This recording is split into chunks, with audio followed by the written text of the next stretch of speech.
কিরে আবু সুফিয়ান এবার মন্তব্য কি বল।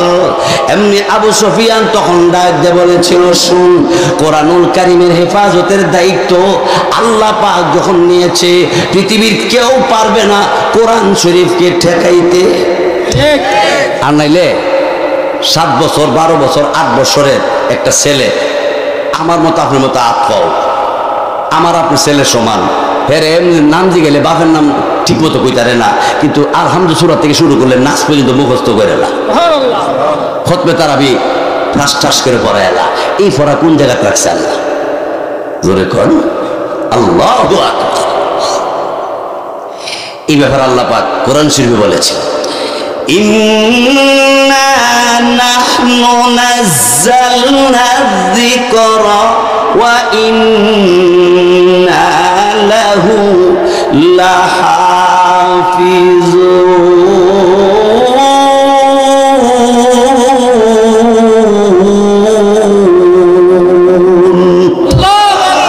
হাবিব, কোরআন আমি নাজিল করেছি, আর কোরআনের হেফাজতের দায়িত্বটা আমি আল্লাহর হাতে নিয়েছি। এই ব্যাপারে আল্লাহ কোরআন শরীফ সূরা ইয়াসিনে বলেন, তানজিলাল আজিজির রাহিম।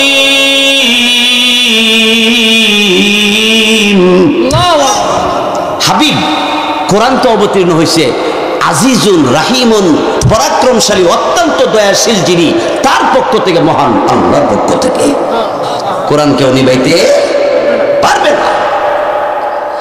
এবার আবু জাহেল ডাক দিয়ে বলে, শোন, কোরআন ঠেকানোর জন্য চেষ্টা চালিয়ে যাব, কিন্তু কোরআন ঠেকাইতে পারবো না তাও জানি। আবু সুফিয়ান ডাক দিয়ে বলে, কোরআনের সাথে ধাক্কা দিলে যে ধাক্কা দিবে সে ফেরত আসবে। কোন বল যদি ওয়ালে দেয়, ওয়াল লাগে তাহে না ফেরত আয়। কোরআন এমন ওয়াল, ধাক্কা দিবা ফেরত আইবা, ঠিক কিনা জোরে কর। এই জন্য আমি আপনাদের খেদমতে কিছু কথা বলছি, যদি হায়াতে বাঁচি তাহলে আগে পরে বলা হবে। আর কালকেও আখির মুনাজাত আপনাদের কাছে আমার আবদার, বিশেষ করে খন্দকার বাড়ির প্রত্যেকটা যুবক মুরব্বী, আমার বংশের সকলকে অনুরোধ জানাচ্ছি, আপনারা কি মুহাম্মদের কোরআন তেলাওয়াত করতে দিবে না, কিন্তু ঘটনা কি হইল, রসুল এশার নামাজ পড়িয়া কোরআন শরীফ তেলাওয়াত কইরা তারপরে ঘুমায়। আমরা এশার পড়ে কোরআন তেলাওয়াত করে ঘুমাই? আমরা ইনশাআল্লাহ তেলাওয়াত করবো, বলে হুজুর আমরা তো তেলাওয়াত করতে পারি না। সূরা ইখলাস পারেন না? 3 বার সূরা ইখলাস পড়লে আপনি 1 খতম কোরআনের সওয়াব পাবেন। সুবহানাল্লাহ। আর হাদিস শরীফের মধ্যে আছে, যেই ব্যক্তি দৈনিক 10 বার সূরা ইখলাস তেলাওয়াত করবে, যতবার, সে তার জন্য আল্লাহ তাআলা আলাদা একটা ঘর জান্নাতে বানাইবে। সুবহানাল্লাহ। সূরা ইখলাস, কুল হুয়াল্লাহ সূরাটা কি পারবেন না? আমরা পড়বো ইনশাআল্লাহ। এবার আবু জাহেল, উতবা, সাহিবা, আবু সুফিয়ান কয়জন হইছে? এই 4 নেতা হইল মেন নেতা আর কি, পুরা এলাকার। আরো টুডা ফাড়া তো আসই। এই 4 জনে সিদ্ধান্ত দিছে মুহাম্মদের তেলাওয়াতের কাছে যায়, এটাই হলো। তখন সবাই পরামর্শ দিল, কিন্তু আবু জাহেলে এশার পরে বাইতে হয় না। তো উতবায়ে জিগা, জাহেল সাহেব বাড়িতে আছেন? জাহেলের বাড়িতে খবর যা কর না, বাইত না, এই টাইমে যদি কই জেনে যা। আবু জাহেলে নবী যে ঘরের ভিতরে তেলাওয়াত করে, ঘরের কোনাত বইয়া হবে তেলাওয়াত শুনে, বাইরে বইয়া। সুবহানাল্লাহ বলবেন না? উতবা সাহিবা হেরা দুইটা আবার মিল আছে, এরা দুইটা কয় আমরা বই থেকে লাভ কি, আজাই। হেরা 2 দিকে 2 কোনাত বসে, কয় কোনা হইল, আর একটা কোনা খালি আছে, এটা দিয়ে বসে আবু সুফিয়ানে, কিন্তু একটা আর একটারে কয় না।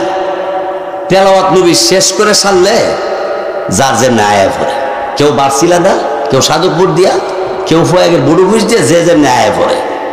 হঠাৎ করে একদিন আবু জাহেলের সাথে ধাক্কা লেগে গেছে আবু সুফিয়ানের। মানান্তা মাসমুক, কে আপনি? নাম কি? ইসমি আবু জাহেল। মানান্তা, তুমি কে? ইসমি আবু সুফিয়ান। কি রে আবু সুফিয়ান, সারাদিন আন্দোলন করি কোরআনের বিরুদ্ধে, মুহাম্মদের বিরুদ্ধে, আর রাতের আধারে মুহাম্মদের বাড়ির কিনারে বইয়া তেলাওয়াত শুনস তুই? আবু সুফিয়ান ডাক দেখো, তুই আমার কস করে, তুই এসুত করে কিরে, তুই এসুত কে লেগে? আবু জাহেলকে দেখ, আমারটা দেখলে তোরটা দেখলে না, তুই এই এলাকার সবচেয়ে বড় নেতা, আমি হলাম সেকেন্ড, দ্বিতীয়। এখন দুজনে একজন আরেকজনের কখন কি করন, আমরা যদি তেলাওয়াত শুনি আর জনগণের বাধা দেই, পরে খবর পাইলে কিন্তু জনগণের ক্যামেরা ছাড়া ছবি তুলবো ফিটাইয়া।